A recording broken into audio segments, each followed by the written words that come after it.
বাঙালিরা হলো ভ্রমণ পিপাসু লোক, তাও যদি সেই ভ্রমণ পাহাড় কিংবা সমুদ্র হয় তাহলে তো আরও চমৎকারই হয়। তাই আমি আপনাদের মাঝে ছোট্ট একটা ভ্রমণের অভিজ্ঞতা শেয়ার করতে চলে এলাম, সেটা আবার বাইক রাইডিংয়ের ওপর। যদিও বা আমি প্রফেশনাল বাইক রাইডার নই, তবুও আমি অনেকটা চেষ্টা করেছি যাতে আপনাদের মাঝে ভালোভাবে ভিডিওটাকে তুলে ধরতে পারি।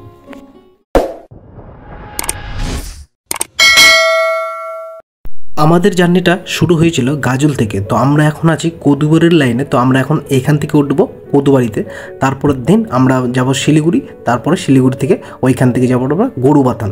তো এই ছিল আমাদের প্ল্যান। তো আমরা ফাইনালি এখন উঠে গেছি এই কদুবাড়ি মোড়ে। তো কদুবাড়ি মোড় থেকে একদম চলবে আমাদের লম্বা একদম জার্নি শিলিগুড়ি পর্যন্ত। তো এইখানে আমরা কিভাবে যাচ্ছি সেটা আপনাদের সাথে শেয়ার করবো। তো তবে এই জার্নির আগে একটা ভয় কাজ করছিল যে জার্নিটা কমপ্লিট করতে পারবো কিনা, তবে ভালোই কমপ্লিট করে নিচ্ছি। চলুন কিভাবে কমপ্লিট করলাম সেটাই আপনাদেরকে দেখাবো। নমস্কার বন্ধুরা, আমি লিটন আর আপনারা দেখছেন ট্রাভেলিং। তো আমি আজকে হঠাৎ করেই প্ল্যান করলাম আজকে একটা ট্যুর করব, সেটা অন্য কোনো একটা ট্রাভেল হতে চলেছে। আজকে আজ প্রথমবার বাইক হতে চলেছে আমার লাইফে, আর ফার্স্ট। তো আমি আছি, আমার সাথে আর একটা দাদা রয়েছে। তো আমাদের বাইক সেটা হলো যে এইটা,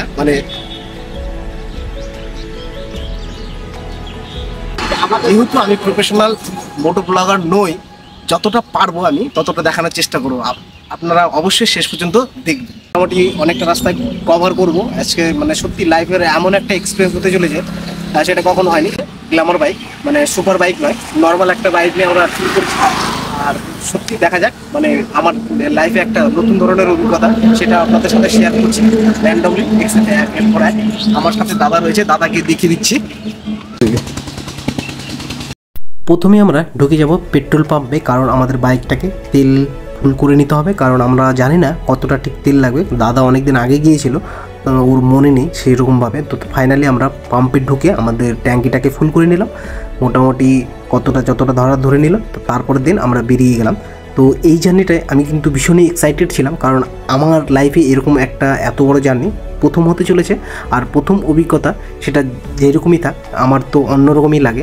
তো এর আগে অনেকবার গিয়েছি এদিকে, কিন্তু বাইক নিয়ে কোনোবারে যাওয়া হয়নি। তো অনেক দিনের ইচ্ছে ছিল যে বাইক নিয়ে এই দিকটা কভার করব। তো ফাইনালি যাই হোক, সময় সাথ দিয়ে দিয়েছে, সঙ্গীও সাথ দিয়ে দিয়েছে। তো তার জন্য আর দেরি না করে ফাইনালি বেরিয়ে পড়লাম। হঠাৎ করেই প্ল্যান করা আর কি, এরকম আগে থেকে কোনো প্রিপারেশন ছিল না, যদিও হঠাৎ করেই একবার বেরিয়ে পড়েছি।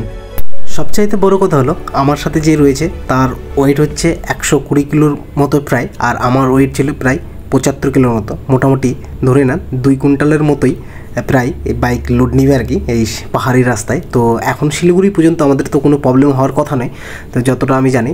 তো আমরা এইটাই হচ্ছে আমাদের একটা সবচেয়ে বড় জিনিস, যে কতটা লোড নিতে পারবে ইঞ্জিন, আর গাড়ি কিভাবে সার্ভিস দিবে সেটা ঠিক জানি না। তো চলুন দেখতে থাকুন। আর সত্যি কথা বলতে এই যে রাস্তার দৃশ্যগুলো, বাইক চালিয়ে যাওয়ার সময় যে দৃশ্যগুলো সত্যি ভীষণই সুন্দর ছিল। আর সত্যি কথা বলতে এই দিন রৌদ্র ছিল না, একটু মেঘলা আকাশ ছিল, আর বাইক চালিয়ে দারুণ মজা লেগেছিলো ভাই। সত্যি ভীষণই সুন্দর লাগছিল। আর দেখতেই পাচ্ছ আমরা এখন ইটাহার চলে এসেছি, আর ইটাহার ক্রস করছি এখন। আমাদের বাইক কিন্তু একদম ইটাহার পর্যন্ত কোনোভাবেই দাঁড়ায়নি। হ্যাঁ, আর আমরা কিন্তু সকালবেলা খাওয়া দাওয়া করে বেরিয়েছিলাম, কারণ তো সকালবেলা বেরোতে আমাদের 9টা বেজে গেছিলো। তার জন্য হালকা পাতলা বাড়ি থেকে খেয়েই বেরিয়েছিলাম, কারণ রাস্তায় কি খাবো না খাবো তার জন্য এই রিস্কটা নেইনি, খাওয়া দাওয়া করেই বেরিয়েছি। আর সত্যি সত্যি অপূর্ব সুন্দর লাগছে। আর সত্যি কথা বলতে ওয়েদারটা এমনভাবে সাথ দিয়েছে যে সত্যি এই দিন যদি রৌদ্র থাকতো তাহলে হয়তো আর একটু কষ্ট হয়ে যেত। আমরা ভোরবেলা বেরোতে চাইছিলাম 4টার দিকে। যাই হোক, আমি মালদা থেকে এসেছিলাম গাজল, তারপর গাজল থেকে এসে তারপর দিন আমরা বের হয়েছিলাম আর কি গাজল থেকে। তো অবশেষে রাস্তার মাঝখানে এরকম একটা সাইনবোর্ড দেখতে পেলাম, যেখান থেকে ডালখোলার দূরত্ব 52 কিলোমিটার আর শিলিগুড়ির দূরত্ব ছিল 182 কিলোমিটার। এখনও অতিক্রম করতে হবে আমাদেরকে। তো মোটামুটি গাজল থেকে এবং শিলিগুড়ির দূরত্ব 210 কিলোমিটারের মতো। তো আমাদের এখনও 138 কিলোমিটার মতো কভার করতে হবে। কতটা টাইম লাগবে ঠিক আমার জানা নেই, কোনো ধারণা নেই, কারণ যেহেতু এর আগে কোনো এক্সপিরিয়েন্স নেই। তো এর আগে অনেকে সুপার বাইকের ভিডিও দেখেছি, অনেক 4 ঘন্টায় 3 ঘন্টায় কমপ্লিট করে দেয়। তো আমাদের কতটা সময় লাগবে সেটা জানি না। তো এটা ছিল রায়গঞ্জের বাইপাসের রাস্তা, আর এখানকার ভিউটা জাস্ট দেখতেই পাচ্ছ। এই ব্রিজটা কিন্তু একটু ইউনিক ব্রিজ করছে আর কি, আশেপাশের মধ্যে আমি এরকম ব্রিজ দেখিনি। আর এইখানকার রাস্তা নিয়ে কোনো কথা হবে না, এই রাস্তার স্মুথনেসটাই আলাদা। বাইক চালিয়ে দারুণ মজা আছে, গাড়ি একভাবে চলছে একদম। সত্যি ভীষণই সুন্দর লাগছিল আর কি এইরকম রাইডিং করতে। এবারের এই জার্নিতে আমরা ডালখোলা হয়ে যাব না, তাও আমাদের একটা কাটিং রয়েছে এই টোল ট্যাক্সের পরে, তো সেখান দিয়ে আমরা ইসলামপুরে ডিরেক্ট উঠে যাব। তো এটাতে আমাদের প্রায় 33 কিলোমিটার সেভ হবে আর অনেকটা টাইমও বাজবে আর কি। আর এই তো ফাইনালি আমরা ঢুকে গেছি এই পকেট রাস্তায়। পকেট রাস্তার ভিউটা কিন্তু ভীষণই সুন্দর ছিল, গ্রাম বাংলার পরিবেশ আর চারিদিকে গাছপালা সবুজ, একটু ছায়া ছায়া রাস্তা, মানে এইটা মানে ভীষণই সুন্দর।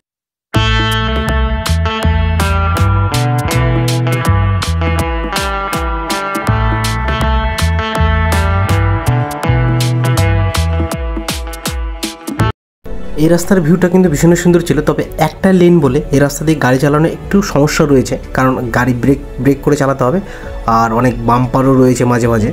তো অনেকেই যারা মানে যদি কেউ ডালখোলা হয়ে একদম সোজা বেরিয়ে যেতে চায়, মানে সুপার বাইক থাকলে তাদের জন্য বেস্ট, আর যারা রিল্যাক্সে যেতে চান তাহলে এই রাস্তাটা অনেকটাই ভালো। তো লিটারেলি এখানে দাঁড়ালাম একটু, মানে এই রাস্তায়, মানে ইসলামপুর যাওয়ার রাস্তায়। তো জাস্ট এখানকার ভিউটা দেখে মানে বাইকটা দাঁড় করালাম, পাশে বাইকটা দাঁড় করিয়েছি, পাশে বাইকটা দাঁড় করে রাস্তাতে ভিউটা সেটা উপভোগ করছি।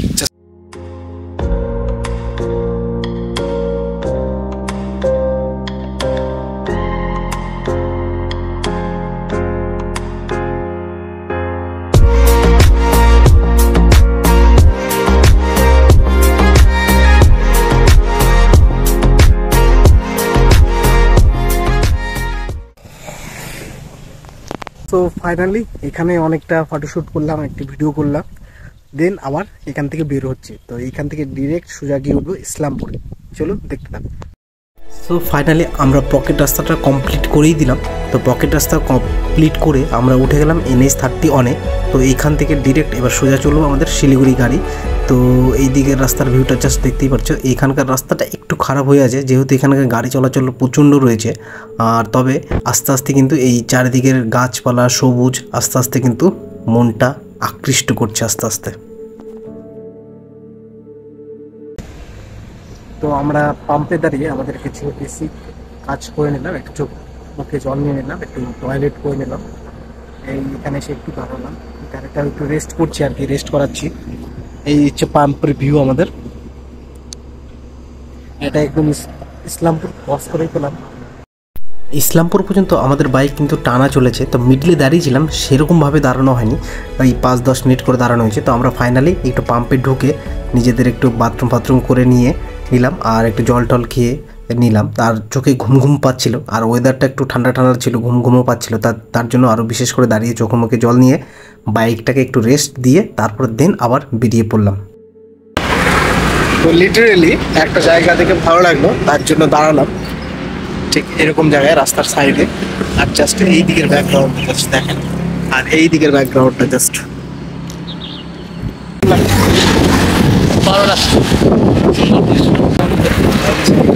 এর আগে কতবার এক্সপিরিয়েন্স হয়ে যেত? এসেছিলাম অনেকদিন আগে, কিন্তু সেই সময় এই ফিলটা ছিল না। বাইক রাইডিংয়ে কিন্তু এটাই সুবিধা যে আপনি আপনার পছন্দের মতো জায়গাগুলো বেছে বেছে দাঁড়াতে পারেন, যেখানে যখন যেটা ভালো লাগে সেটা করতে পারেন। এর জন্যই কিন্তু ভীষণই সুন্দর লাগছিল যে যখন যেখানে পছন্দ লাগছিল, যে জায়গাটাকে ভালো লাগছিল সেই জায়গাটায় দাঁড়িয়ে দাঁড়িয়ে উপভোগ করছিলাম। সত্যি এটা কিন্তু ভীষণই সুন্দর, মানে সেটা যদি বাস হয় ট্রেন হয় সেই জিনিসটা করা যায় না, তবে সব কিছুর মজা কিন্তু এক এক জায়গায় এক এক ধরনের মজা।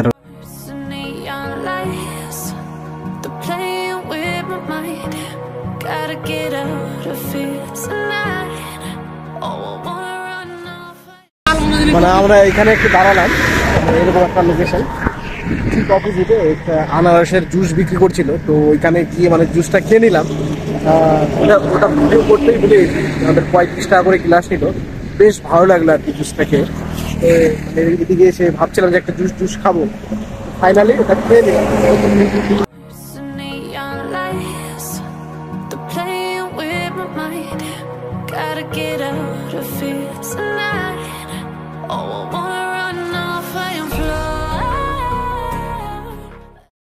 প্রায় আমরা শিলিগুড়ির কাছাকাছি পৌঁছে গেছি। তো এটা একটা ওভারব্রিজ, তো ওভারব্রিজের উপর দাঁড়িয়ে মানে এটা শিলিগুড়ি টাউনের ভিতরে চলে গেল।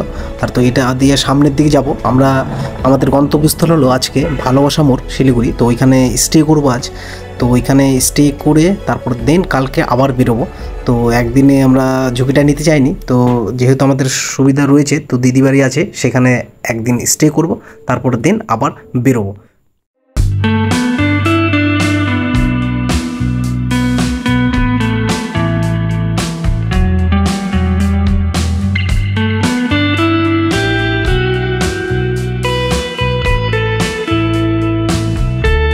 পরের ভিডিওতে দেখাবো আমরা শিলিগুড়ি থেকে কিভাবে গরুবাথানে গেলাম। তো ওই ভিডিওটা আসছে খুব তাড়াতাড়ি।